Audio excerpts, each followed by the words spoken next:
Capricorn, and welcome to Celtic Gaia Tarot and your September 2016 general reading. I'll post the love and romance reading cards in a few days because my device only lets me record for 15 minutes. So this is quite specific and direct reading, and you might have to listen to it a few times because there's a lot of information given to you in that 15 minutes. There's a sense, Capricorn, that you're between worlds here, and you're not where you were, but you're definitely not where you want to be. There's a sense of waiting for things to cultivate and for new life, a new sort of life to begin. But I really wouldn't worry because you've got Temperance at the bottom of the reading. And Temperance at the bottom of the reading, to me, speaks of your roots. So, you know, it speaks about what's going on deep within you. And there's a sense with Temperance, Capricorn, that you've got a sense of peace, that you're bringing together the heart with this idea, this sort of deeper knowing about your life direction. And there's a sense of patience and a sense of being okay with waiting. And the man in the Seven of Discs has got a smile on his face. Okay, but let's start the reading. So you enter September with the Five of Wands paired with the Seven of Wands. There's some conflict here, Capricorn. This conflict could be with work colleagues, it could be in the home environment, it could be with friends, it could be in anything which is a group of people.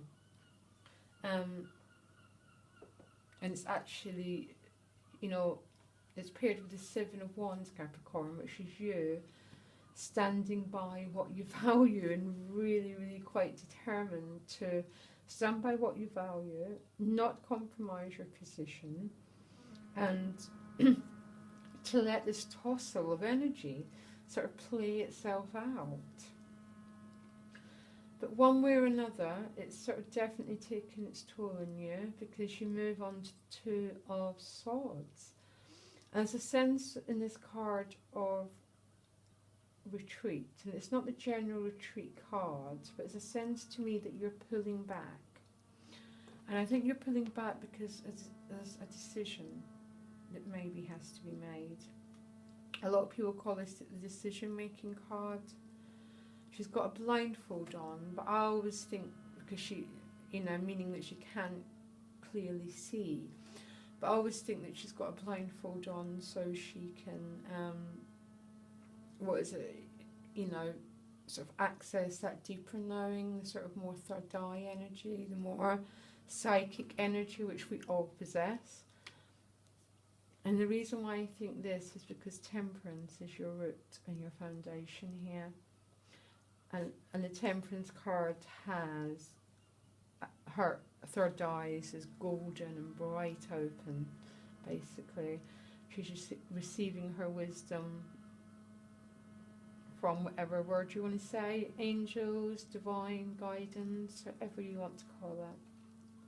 So there's a sense, Capricorn, of you having to pull back and sort of get some inner guidance or make some decision.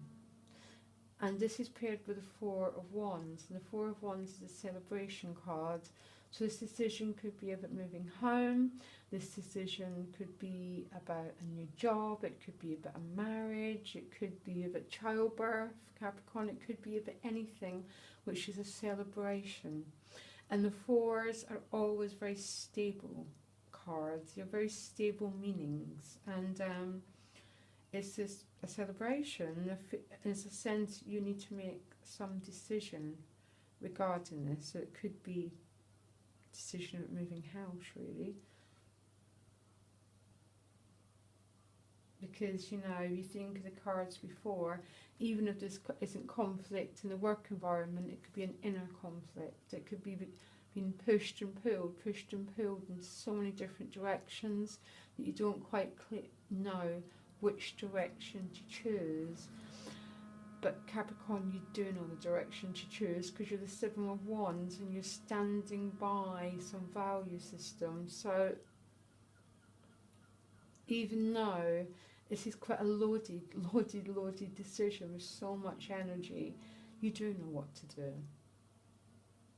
I think really, I'm pretty sure you know what to do, Capricorn, actually.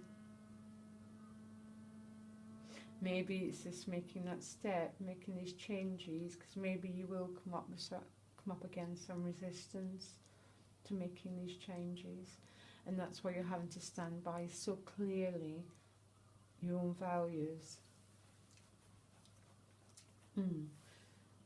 Again, don't worry, Temperance is at the bottom, so regardless of what's going on, it's almost like a mindfulness, that sense of paying attention to what's going on within you and keeping that really clear, keeping those waters clear, basically, so you're not getting too stressed out about your environmental situations. The Two of Swords is followed by another two, Capricorn, and it's the Two of Cups, which is a soulmate card. So this could be a decision about a relationship. It could be. This isn't a relationship reading, but it could be a decision about won't I partner up with someone?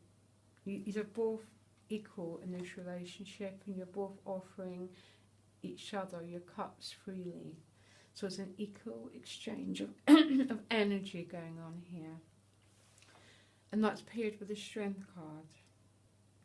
And the Strength card paired with the Two of Cups is a very interesting combination.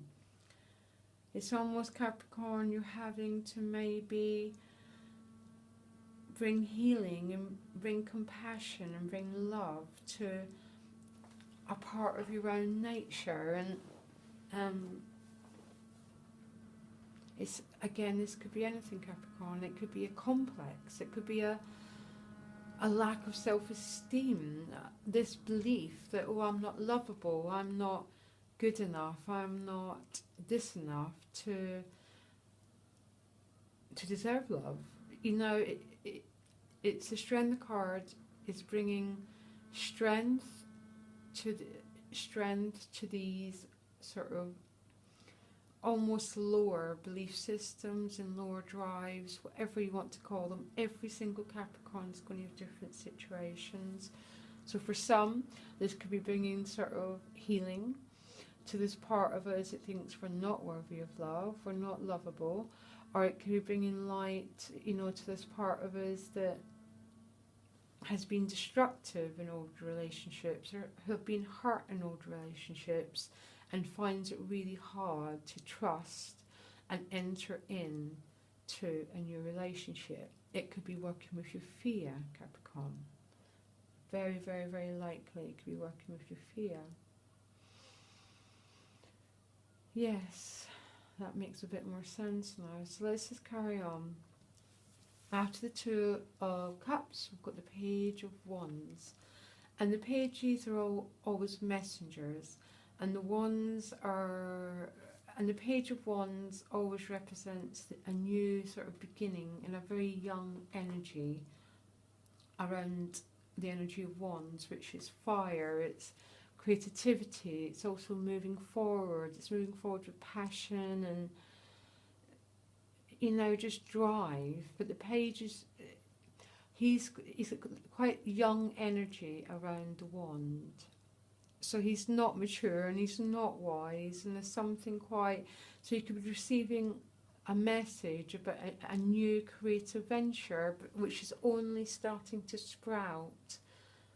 So it's not, there's no mastery, you're not a king in here and you're not a queen here. It's that very, very young energy. But it's there and it's hopeful. And it's funny because it's followed it's right after the Two of Cups as well, Capricorn. And if you are coming to terms and trying to work with fear, that's maybe kept you out of love and relationships before, then this Page of Wands could represent that bravery, this courage, this sort of tentative steps, Capricorn, of moving forward in new beginnings, particularly in love. And the reason why I think that is your outcome, that card is paired with the Ace of Cups. So it's almost like by working on your strength and working on these fears that are keeping you back from love or passion, you begin to take these small but very, very delicate, tentative steps towards going, well, actually, maybe, and just moving forward in this new direction. And again, it's not full fruition yet, because you've only got it's the 7 of discs. It's not the 9 or the 10, it's the 7. So it's all, this seems to be all growing and developing over the month of September. And the last card is the Ace of Cups. So, which really, Capricorn, in this reading is, it's a whole new beginning in an emotional relationship, truly. It's a definite yes. It's all, you know, the Ace of Cups I always think is about self-love. It's about self-care, self-love. It's that, you know, it's that sense of inner feeling that you're worthy, that you've got value. And there's so much value that it just overflows to those around you, which, Capricorn, is the only way to love. We simply cannot meet another until we have that sense of the Ace of Cups, that sense of love, that sense of emotional well-being in ourselves. And that seems to be the outcome of your reading. This is a very interesting reading, Capricorn. It didn't make much sense, and it's been one of the harder readings to read, actually. Probably out of every reading. And it seems to be because it seems to be potentially a love reading, actually, to me. And I think, Capricorn, to tell you the truth, even though the conflict's in you, you're unsure, you need to retreat to make a decision, and you have to dig deep, Capricorn, and bring to the surface all those fears that have maybe kept love out your life, all those feelings about being unworthy, Capricorn, as a sense that that's what needs to be dug up, it needs to be released. But it's happening, and the signs of spring are there. And not only are they there, once you get those signs of spring, Capricorn, they're leading you into that whole new emotional beginning, this Ace of Cups, the Temperance, the sense of your heart and your mind being in perfect unity here. So, okay, you're not in full fruition, but it's all a beautiful, beautiful process, Capricorn. Trust. Trust is the biggest feeling I have for this reading. Capricorn, I think you would do really well to look out for the love and romance reading. I'll be posting it hopefully in the next 2 or 3 days. I've still got the fire signs to do, and then I'll be on it. If you subscribe, you get updated right away. And I'm sorry this didn't make much sense. If it didn't, watch it again in a few days. Watch it right through September, Capricorn. And do not listen to your fear. That's a really big message. Do not listen to those fears. Okay, Capricorn, I can be reached in the email. Go to the About channel and you can get my email there, and I can be contacted for private reading. Okay, bye, Capricorn.